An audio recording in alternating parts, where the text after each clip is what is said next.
Louvado seja nosso Senhor Jesus Cristo, para sempre seja louvado. É com alegria que eu saúdo você, meu irmão, minha irmã, para esse momento de bênção e oração, quando nós pedimos aos céus que derrame sobre nós misericórdias e mais misericórdias, bênçãos sobre bênçãos e graças sobre graças em nossas vidas. Você que ainda não se inscreveu, se inscreva, compartilhe esse vídeo para outras pessoas e curta também, dê aí o seu like, eu te peço, tá bom? E agradeço por isso. Preparei também a sua água, ao final nós iremos abençoá-la juntos. Vossa palavra é a verdade, santificai-nos na verdade. João 17, 17. Em nome do Pai, do Filho e do Espírito Santo. Amém. Que a graça de nosso Senhor Jesus Cristo, o amor do Pai, a comunhão, a luz e a força do Espírito Santo estejam convosco. Bendito seja Deus que nos reuniu no amor de Cristo. Invoquemos juntos o Espírito Santo do Senhor. Vinde, Espírito Santo, enchei os corações dos vossos fiéis e acendei neles o fogo do vosso amor. Enviai o vosso Espírito e tudo será criado e renovareis a face da terra. Oremos, ó Deus que instruístes os corações dos vossos fiéis com a luz do Espírito Santo. Fazei que apreciemos retamente todas as coisas, segundo o mesmo Espírito, e gozemos sempre de sua consolação. Por Cristo Senhor nosso. Amém. O Evangelho de hoje é tirado do livro de São Marcos, capítulo 10, versículos de 1 a 12. Vamos ouvi-lo. O Senhor esteja convosco. Ele está no meio de nós. Proclamação do Evangelho de Jesus Cristo, narrado por São Marcos. Glória a vós, Senhor. Naquele tempo, Jesus foi para o território da Judéia, do outro lado do rio Jordão. As multidões se reuniam de novo em torno de Jesus. E ele, como de costume, as ensinava.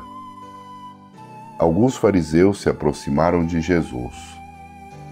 Para pô-lo à prova, perguntaram se era permitido ao homem divorciar-se de sua mulher. Jesus perguntou: O que Moisés vos ordenou? Os fariseus responderam: Moisés permitiu escrever uma certidão de divórcio e despedi-la. Jesus então disse: Foi por causa da dureza do vosso coração que Moisés vos escreveu esse mandamento. No entanto, desde o começo da criação, Deus os fez homem e mulher. Por isso o homem deixará seu pai e sua mãe, e os dois serão uma só carne. Assim já não são dois, mas uma só carne. Portanto, o que Deus uniu, o homem não separe. Em casa, os discípulos fizeram novamente perguntas sobre o mesmo assunto. Jesus respondeu: Quem se divorciar de sua mulher e casar com outra, cometerá adultério contra a primeira. E se a mulher se divorciar de seu marido e casar com outro, cometerá adultério. Palavra da salvação. Glória a vós, Senhor. Que essas palavras santifiquem o nosso caminho para o céu. É importante que nós entendamos que o amor de Deus permanece e amadurece em nossa vida com o tempo. As paixões do mundo passam. Por isso, nós precisamos lutar contra essa visão do descartável que reina em nosso mundo e que cria slogans como, por exemplo, o amor vale enquanto dura, ele é eterno enquanto dura. Enquanto um suporta o outro, enquanto um aguenta o outro. palavra de Deus vem dizer claramente: por isso o homem deixará seu pai, sua mãe, e os dois serão uma só carne. Assim já não são dois, mas uma só carne, diz Jesus. E aqui nos mostra uma palavra que inclusive o padre, ele repete essa palavra do Evangelho quando é feito um casamento, quando é sacramentada uma união. O que Deus uniu, o homem não separe. A Igreja quer nos chamar a atenção para os tempos que nós vivemos, onde existe uma cultura, uma epidemia do divórcio, uma cultura do descartável. E o casamento virou uma coisa descartável. Essa união sem compromisso de vida parece que está em moda. E hoje nós olhamos para a palavra do Senhor, para aquilo que o Evangelho nos propõe e nos perguntamos: segundo a palavra de Deus, segundo a vontade de Deus, o matrimônio é algo difícil, impossível de ser vivido? Mas podemos afirmar claramente que impossível não é. Nada é impossível diante de Deus e para quem tem fé. Mas sabemos que também não é fácil conviver, viver uma vida a dois, construir uma vida a dois e imaginá-la por toda a vida assim.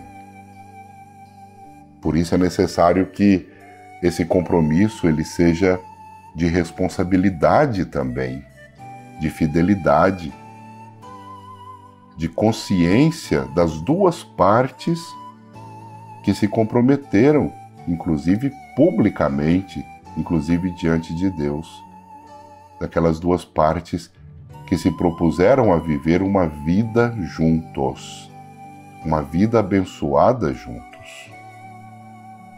Escreva aí no seu chat, por favor: Senhor, abençoa a minha família.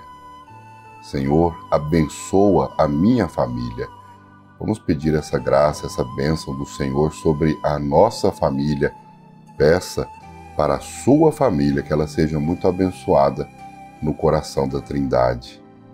Faça isso, escreva, por favor, tá bom?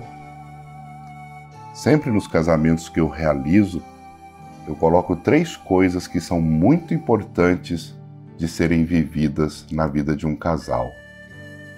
A primeira delas é o diálogo. É preciso haver diálogo num relacionamento humano. E isso ultrapassa, inclusive, a situação do matrimônio. É preciso haver diálogo entre os irmãos, dos pais com os filhos, dos filhos com os pais.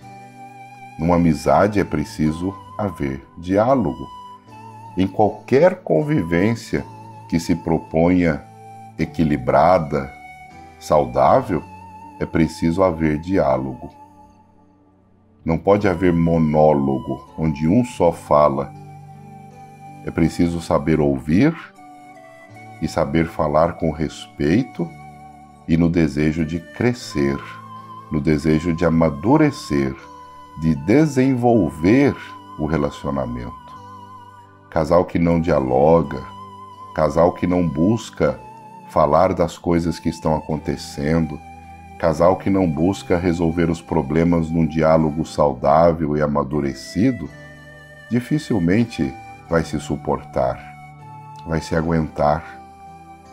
Uma convivência baseada no silêncio, ou mesmo escondendo as coisas, ou mesmo deixando as coisas para outro dia e nunca falando sobre os problemas que acontecem, de forma saudável, de forma a crescer com os erros cometidos, com as falhas produzidas, dificilmente vai se manter. E essa é uma realidade da vida de duas pessoas que se unem.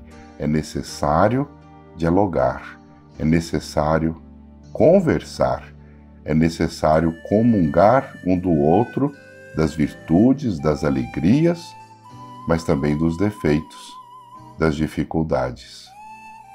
Afinal, meu irmão e minha irmã, são 2 universos que se unem.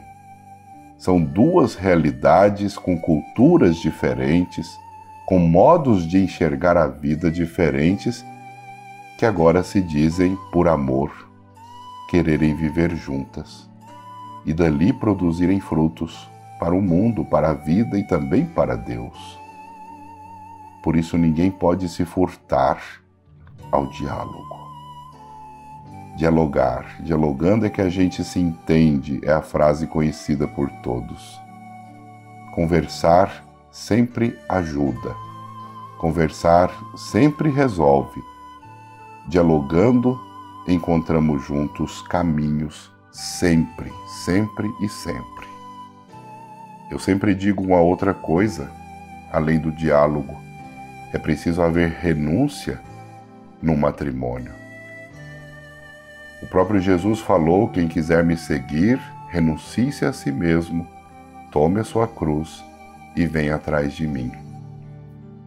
Quando uma pessoa se propõe ao casamento, ele tem que renunciar à vida de solteiro, ele tem que renunciar a certas práticas da vida anterior, ele tem que renunciar inclusive a alguns desejos, pensamentos, projetos até mesmo, em função do outro, para o bem do outro, pelo bem do casal, para a progressão da família.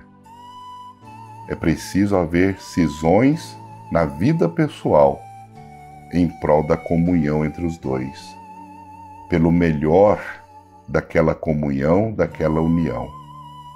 Renunciar-se a si mesmo. E muitas vezes até renunciar-se a alguns valores embutidos na nossa cultura, no nosso modo de ser, no nosso temperamento. Renunciar por amor. Renunciar pelo outro, para o melhor do relacionamento. Quem fica batendo o pé com as suas convicções num relacionamento a dois, quem fica sendo cabeça dura com seu modo de ser e agir numa relação a dois, normalmente vai falir, vai se cansar, não vai querer continuar, vai perder o encanto e vai fazer com que o outro também perca o encanto por essa pessoa. Por isso, meu irmão e minha irmã, renúncia. Renunciar-se a si mesmo. E tantas vezes carregar os próprios defeitos, limites, que são as cruzes da minha vida pessoal.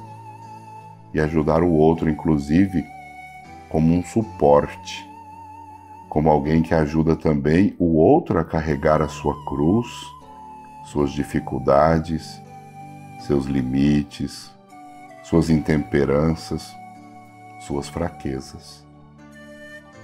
Num relacionamento a dois, é preciso haver renúncia pessoal. Eu renuncio a muitas coisas da minha vida e você que é casado, você que é casada, sabe muito bem que isso é uma exigência da vida, que isso é uma necessidade para haver comunhão entre duas pessoas. Renunciar, aceitar também o outro como ele é. Renunciar também é acolher o outro como ele é.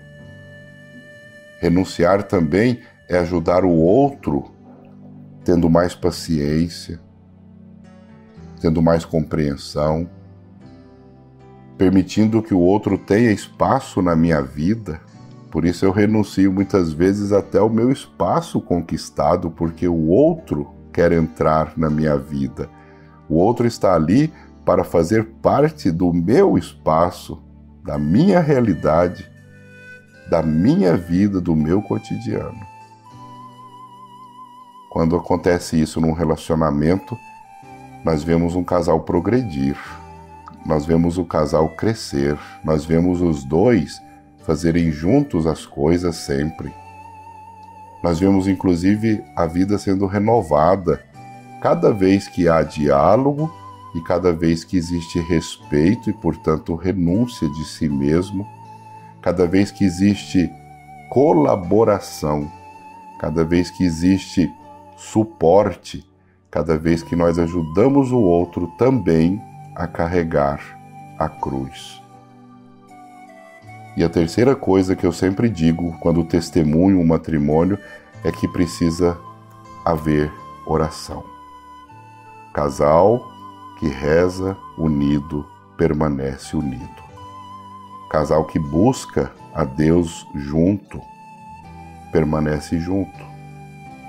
Marido não pode pensar que a esposa participa da igreja e ele fica em casa vendo futebol ou outras coisas. A esposa não pode nunca imaginar que está satisfeita em deixar o marido para trás enquanto ela vai rezar.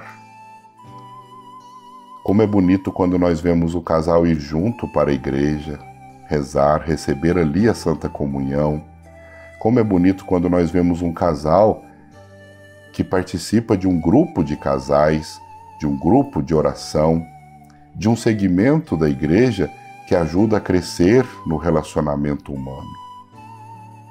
Como é belo quando nós vemos, inclusive, o casal que promove a oração no lar, na casa, no seu habitat, no seu ambiente, inclusive dando exemplo e ótimo exemplo para os filhos, para que eles amem o Senhor também, para que eles temam o Senhor, respeitem o Senhor, se reverenciem diante do Senhor.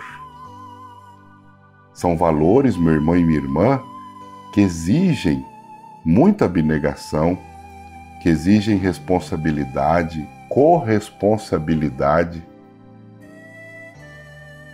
São valores que devem fazer parte do projeto de vida de qualquer família, de qualquer casal.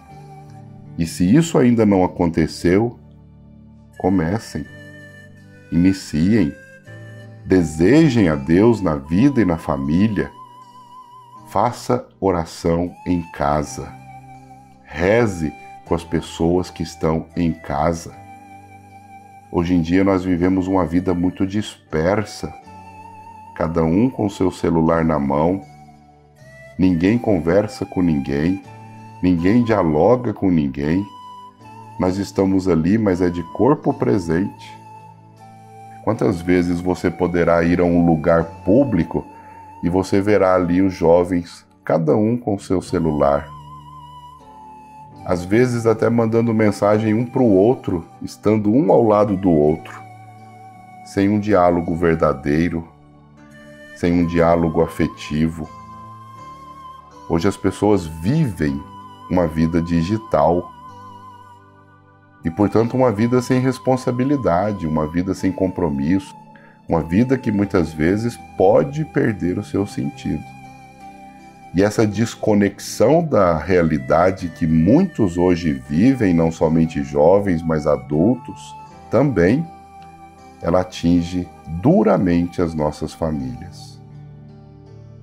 Existe uma utopia, um desejo realizável, mas um desejo que o Evangelho nos apresenta.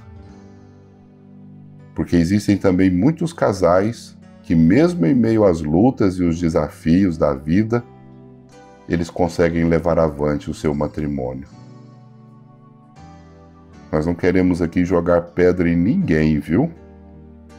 Não queremos julgar ninguém, quanto menos condenar alguém. Muito pelo contrário, eu quero dizer é com todo o coração, com todo o amor no coração, que existem realidades de matrimônio de casais que lutaram e lutaram e lutaram e conseguiram fazer a vida dar certo. Conseguiram e levaram adiante com suas lutas, dificuldades, às vezes até lamentações. Uma certeza eu lhe dou, meu irmão e minha irmã, quando nós buscamos dialogar, renunciar-se e também buscar a Deus no matrimônio, dificilmente essa relação se quebra.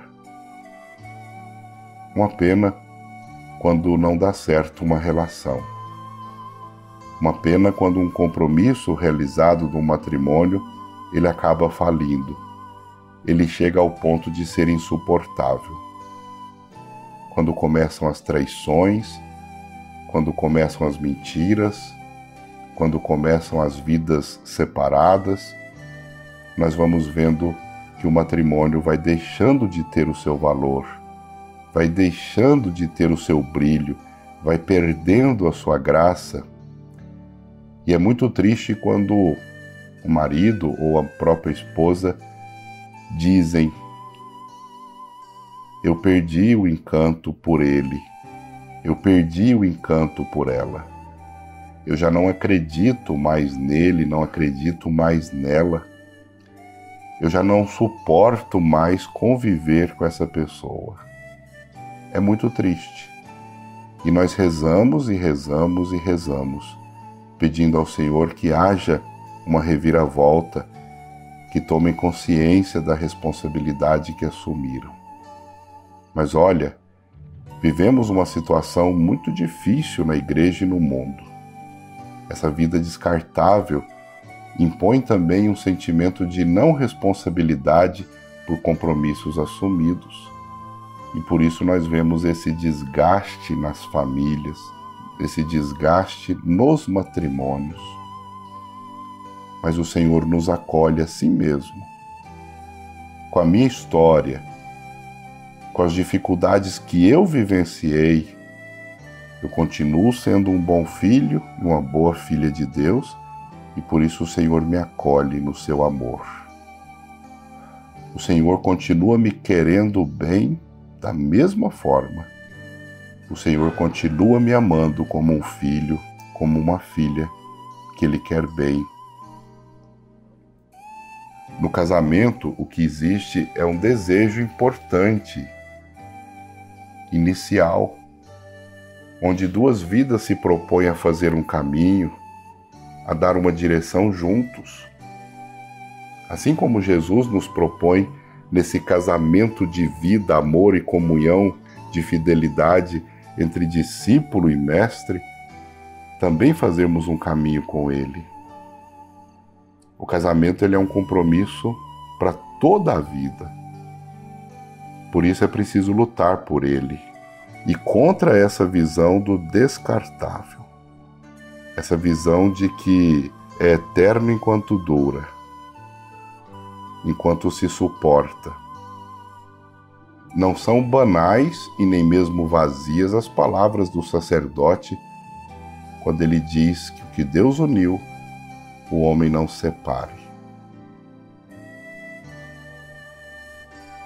Por isso, uma coisa é muito séria e importante na nossa vida: preparar nossos jovens melhor, para que eles tenham consciência dos deveres de um matrimônio. Nós não podemos permitir que uma pessoa jovem decida se casar simplesmente, sem um compromisso real. E também não deveríamos permitir que jovens pudessem já começar a viver o casamento sem se casar. Por isso é triste quando nós vemos pais que deixam os filhos viver uma vida como se fosse matrimonial.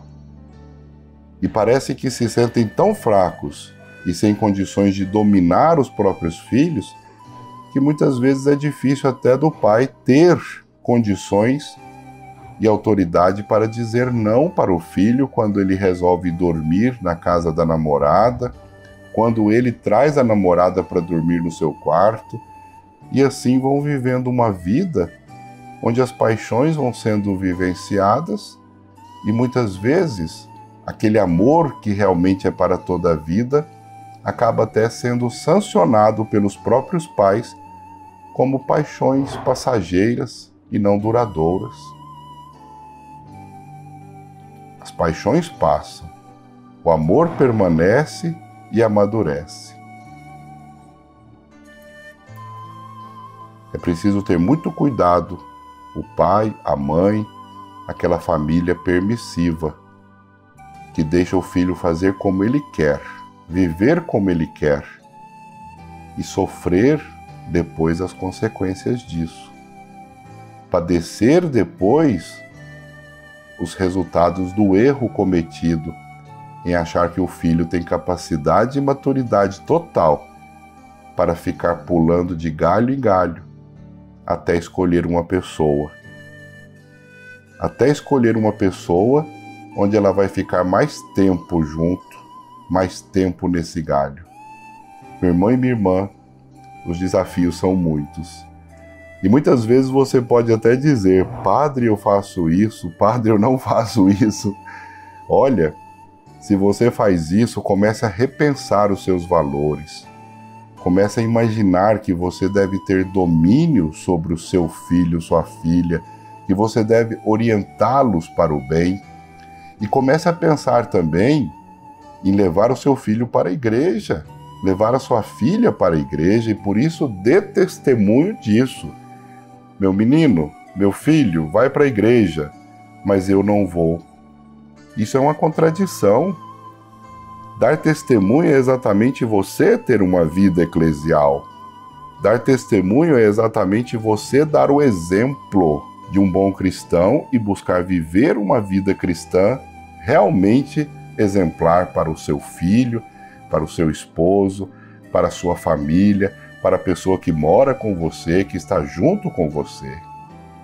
Buscar a Deus, buscar o Senhor, e você começará a ver, meu irmão e minha irmã, que nessa busca, com orações, com perseverança, buscando o ensinamento da igreja, seu filho, sua filha, na sã doutrina, ela vai começar a meditar sobre o que é melhor, como ela deve basear os seus relacionamentos, como ela deve sustentar em Deus os seus relacionamentos. Escreva aí, por favor: Senhor, abençoa todas as famílias. Senhor, abençoa todas as famílias. Que o Senhor abençoe todas as famílias. E você mesma, você mesmo, começará a ver mudanças belíssimas, gradativamente belas, na vida da sua casa, da sua família. Olha, o desafio é grande. E se muitas vezes ele não deu certo na sua vida, o seu matrimônio, confie-se a Deus e peça ao Senhor que a sua luz não deixe de brilhar por isso. Que a sua comunhão com o Senhor não acabe. Que você também não deixe de acreditar num relacionamento que dá certo, que prospera, que cresce, que é abençoado e muito abençoado pelo Senhor. Vamos pedir hoje ao Senhor pelas nossas famílias, por todas as nossas famílias.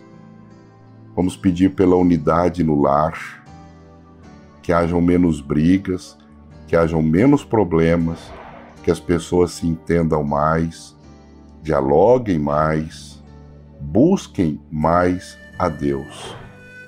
Que a família seja o nosso recanto, seja o nosso lugar de tranquilidade, de paz, seja o nosso cantinho santo, além da igreja.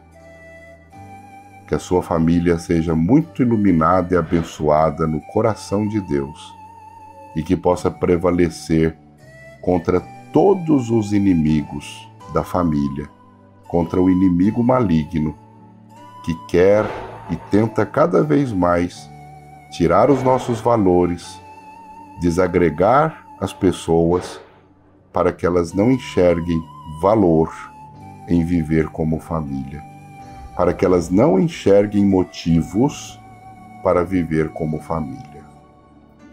Jesus, Maria, José, minha família, vossa é. Amém? Amém. E vamos rezar o Pai Nosso, pedindo as bênçãos de Deus sobre todos nós.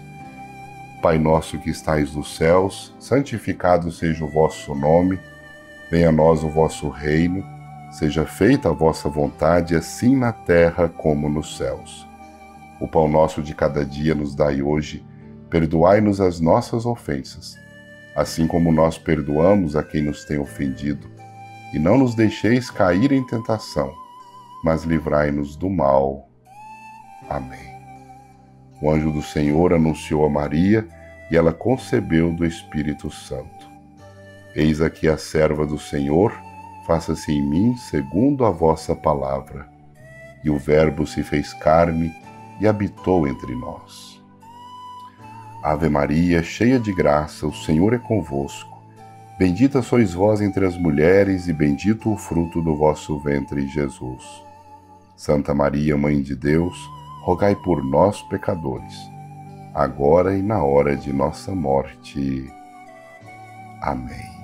E vamos pedir a bênção para nossa água, que você agora apresenta diante do Senhor. Se você não a tem, reforce a nossa oração, tá bem? A nossa proteção está no nome do Senhor, que fez os céus e a terra. Senhor Deus, sois infinitamente bom e digno de ser amado sobre todas as coisas desse mundo. Nós vos amamos com todo o nosso coração, a exemplo de Jesus. E por vosso amor, Senhor, amamos também o nosso próximo. Senhor, fazei que eu vos ame cada vez mais. Senhor, fazei que eu vos ame cada vez mais. Bendito sejais, ó Deus onipotente, que nos abençoastes e renovastes interiormente em Cristo, água viva da nossa salvação. Concedei que, protegidos com a aspersão ou uso desta água, sintamos pelo poder do Espírito Santo renovada a juventude da alma e vivamos sempre a vida nova da graça. Senhor Deus Todo-Poderoso, fonte e origem de toda a vida, abençoai esta água que vamos usar, confiantes para implorar o perdão dos nossos pecados e alcançar a proteção da vossa graça contra toda doença e contra toda cilada do inimigo. Por isso vos pedimos, purificai e abençoai a água que está neste recipiente, tornai-a repleta das energias necessárias para que ela se transforme em remédio para o corpo e para a alma. Que ela nutra, abençoe, purifique e proteja aqueles que dela tomarem, por ela forem aspergidos, e os ambientes onde ela tocar. Que afaste para longe de nós a presença do maligno e seja fonte de perenes bênçãos sobre todos nós. Em nome do Pai, do Filho e do Espírito Santo. Amém. Beba sua água junto comigo nesse momento de bênção e prece.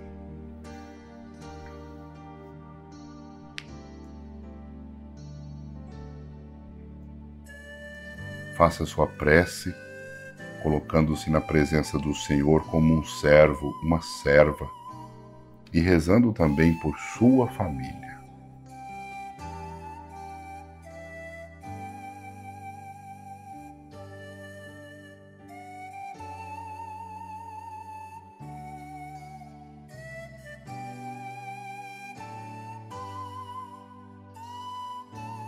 E vamos pedir também pela conversão dos pecadores.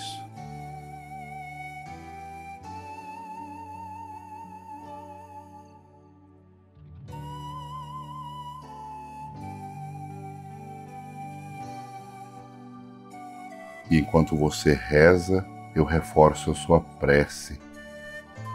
Alma de Cristo, santificai-me. Corpo de Cristo, salvai-me. Sangue de Cristo, inebriai-me. Água do lado de Cristo, lavai-me. Paixão de Cristo, confortai-me.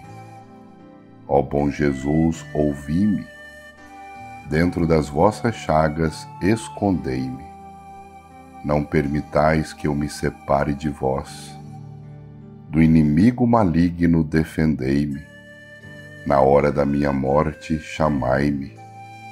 Mandai-me ir para vós, para que vos louve com os vossos santos, pelos séculos dos séculos.